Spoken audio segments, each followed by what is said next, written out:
आपको नहीं पता है प्रधानमंत्री नरेंद्र मोदी के बारे में?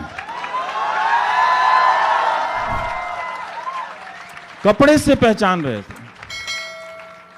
आप याद कीजिए कि हिंदी सिनेमा ने कितना डराया था। कोई सेठ किसी हीरो के खराब कपड़े में झांक देता था तो कितनी बात चुभती थी उसकी। कपड़े से पहचानने की बात उन्होंने कह दी। इतने बड़े पद पर बैठा आदमी इतनी छोटी बात कहेगा, ये वही कह सकता था जिसके दिमाग में हर समय हिंदू मुस्लिम चल रहा होता है, वही ये हल्की बात कह सकता था। और ये कपड़े से पहचानने वाली बात जो है, उन्होंने एक समुदाय के लिए ही सिर्फ नहीं कही थी, उन्होंने इस देश की जनता की जो बुद्धि है, जो सोचने की क्षमता है, उसको चुनौती दी थी कि 5 साल में हिंदू मुस्लिम दिखाते दिखाते हमने तुम्हें इस स्थिति पर ला दिया है कि अब हम कहेंगे कि सिर्फ तुम कपड़े से पहचान लो, और आप कपड़े से पहचानेंगे। वो तो कहिए कि झारखंड के आदिवासी लोग सदियों से कपड़े से किसी को नहीं पहचानते थे। अपने देश का भूगोल भी नहीं मालूम था जहां के चुनाव में कह रहे थे। तो वो खून का रिश्ता था। घरों में ये सिखाया गया कि शादियों में जो रिश्तेदार आते हैं सब अलग अलग आर्थिक हैसियत के हैं। किसी का कपड़ा खराब हो सकता है, किसी का कपड़ा साधारण हो सकता है, लेकिन खून का रिश्ता है। इस देश में, इस देश से हिंदू और मुसलमान का खून का रिश्ता है। वो इस देश की आत्मा है दोनों, और आत्मा का आकार नहीं होता है। रूह का कोई कपड़ा नहीं होता है। मुर्दे पर कफन डालते हैं, आत्मा को किसी ने देखा नहीं। आप आत्मा पे कफन मत डालो, कपड़ा मत डालो। तूने कहा आप कपड़े से पहचान लीजिए। इसीलिए अगर हम सबको नागरिक बनाया होता तो वो क्या, कोई भी नहीं कह सकता। उनके तमाम पुलिस के जो लोग हैं जो बात बात पर सेडिशन के केस दर्ज कर लेते हैं आजकल, वो लोग भी ये बात नहीं कर पाते। कपड़े से पहचानने वाली बात इतनी हल्की बात थी, चुभ गई मुझे। मैं यही सोचता रहा कि हिंदुस्तान की जनता, जिस गांधी ने कपड़े उतार दिए अपने, जो वो सूट पहनकर आए थे, अंग्रेज उन्हें कपड़े से ही तो पहचान रहे थे ना। तो गांधी ने कहा लो मैं सूट ही उतार देता हूं, कुछ नहीं पहनूंगा, लंगोट में चल देता हूं। पहचानो गांधी को कपड़े से, पहचानो। वो लाठियां लेकर हजारों लाखों लोगों के बीच में चलता हुआ आज भी चला आ रहा है। पहचानो उस महात्मा गांधी को। आज 26 जनवरी है, 4 दिन बाद उनकी हत्या होने वाली है, पता है ना। 5 साल से उनका नाम लेकर रोज उस बिना कपड़े वाले फकीर की हत्या हो रही थी। वैसे क्रोनोलॉजी में तो 1948 पहले आया था और 26 जनवरी 1950 बाद में आया था।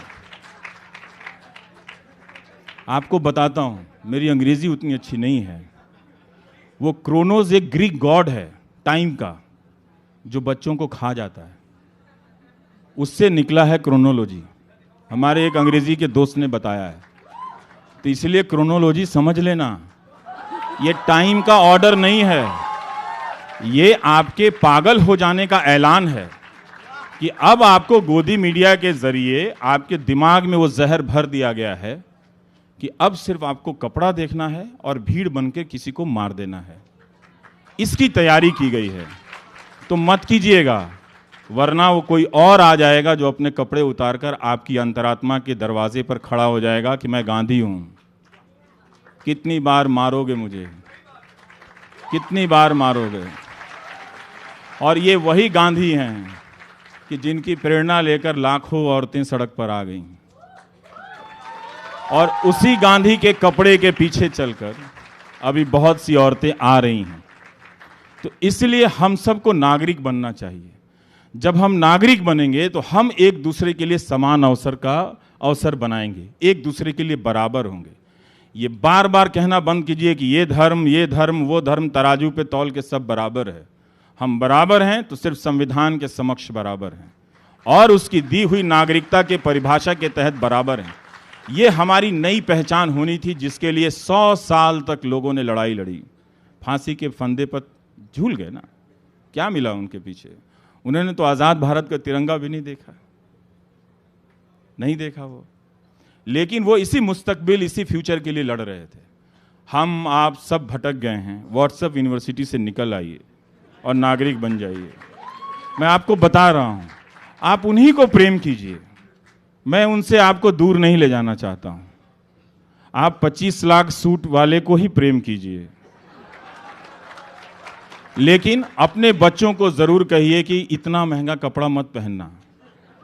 गरीब देश है, अच्छा कपड़ा पहनो, थोड़ा ढंग का भी लगो, जचो, थोड़ा स्मार्ट भी लगो, अक्षय कुमार जैसा भी लगो, बाल बाल कट जाए तो।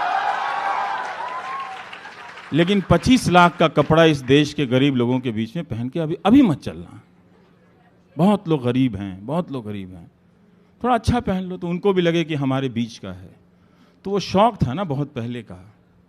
तो इसलिए मुझे लगा था नीलांजना जी कि बोलना पड़ेगा। तो जब वो पहरेदारी बिठा रहे थे कि जो भी मेरे खिलाफ बोलेगा सेडिशन का केस लगा देंगे,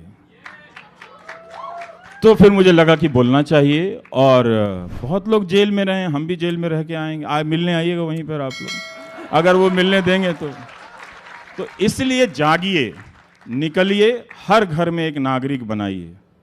बहुत देर हो चुकी है। इतना खूबसूरत मुल्क अब और इसका बोझ नहीं ढो सकता कि हम एक दूसरे को धर्म से और कपड़े से पहचान कर मारने की, निकालने की और आइडेंटिटी कार्ड मांगेंगे। अब और नहीं हो सकता है। ये बात यहीं खत्म हो जानी चाहिए, चाहे उनके पास जितनी भी पुलिस फोर्स हो। पुलिस फोर्स अंग्रेजों के पास भी तो बहुत थी ना, उनके पास भी बहुत थी। लोग 10-10 साल जेल में रहे। या फिर आप खुद से पूछिए कि उनको प्यार देने में आपने ऐसी कौन सी कमी कर दी कि आपको बांटने के लिए वो कपड़ा और कागज की बात कर रहे हैं।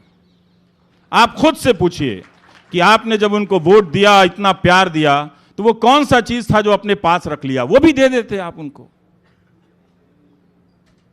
तब वो रामलीला मैदान में गांधी जी का नाम लेकर झूठ नहीं बोलते। अब अगर तुम लोग नए हो तो सब्सक्राइब करो, वो जो लाल वाला बटन है उसके साथ स्कैम करो या फिर महफिल जमाओ, मुझे नहीं पता, बस क्लिक हो जाना चाहिए। अब मैं भी जा रहा हूं, मुझे पार्क में स्टंट्स मारने जाना है।